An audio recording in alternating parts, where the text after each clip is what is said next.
দারুণ মজার একটা রেসিপি নিয়ে হাজির হয়েছি। আজকে আমি তৈরি করে দেখাবো ধনেপাতা দিয়ে মাছের ঝাল। শীত চলে যাবার আগে ধনেপাতা দিয়ে এরকম মাছ রান্না করে ফেলুন। একবার এভাবে রান্না করুন, তাহলে বারবার খেতে ইচ্ছা করবে। এতটাই লোভনীয় এবং সুস্বাদু হয়ে থাকে এই রেসিপিটি। এই রেসিপিটি তৈরি করার জন্য প্রথমে কিছু মশলা একসাথে পেস্ট করে নিতে হবে। এখানে আমি 1 মুঠো পরিমাণ ধনেপাতা, একটা রসুনের কোয়া, আদা আর কয়েকটা কাঁচামরিচ নিয়েছি।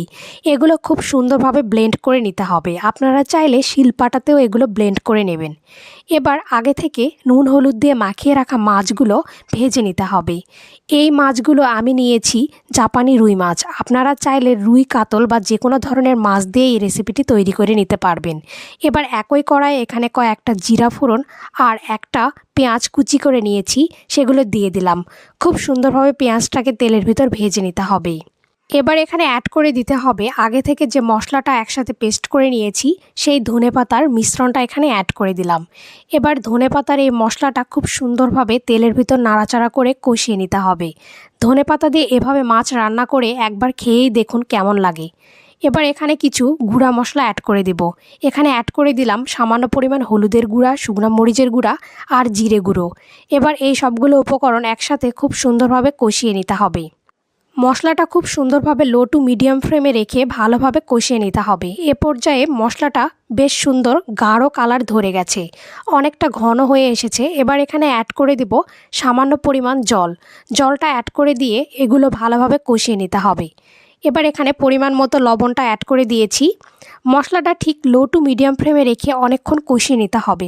মশলাগুলো কষিয়ে নেওয়ার সময় অবশ্যই গ্যাসের ফ্লেমটাকে লো টু মিডিয়াম ফ্লেমে রেখে দিতে হবে। এবার এখানে অ্যাড করে দিলাম টক দই। টক দইটা খুব সুন্দরভাবে ফেটিয়ে রেখেছিলাম।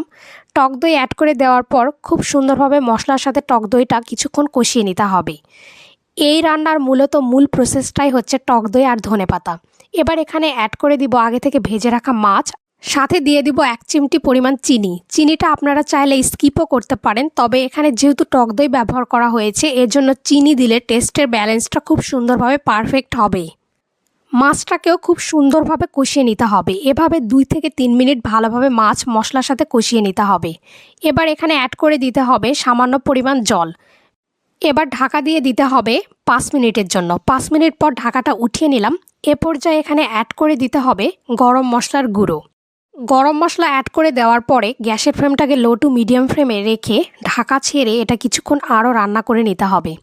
এভাবে 2 থেকে 3 মিনিট এভাবে রান্না করে নেব, তাহলেই রেডি হয়ে যাবে খুব সুন্দর মাছের এই ঝালটি। ধনেপাতা আর টক দই দিয়ে মাছের এই রেসিপিটি অসাধারণ টেস্ট হয়ে থাকে। এটি একবার খেলে বারবার খেতে ইচ্ছা করবে। এবার গ্যাসের ফ্লেম থেকে নামিয়ে এটি ঠান্ডা হওয়ার পর দেখাচ্ছি কতটা লোভনীয় হয়েছে। ভিডিওটিতে অবশ্যই একটি লাইক দিবেন।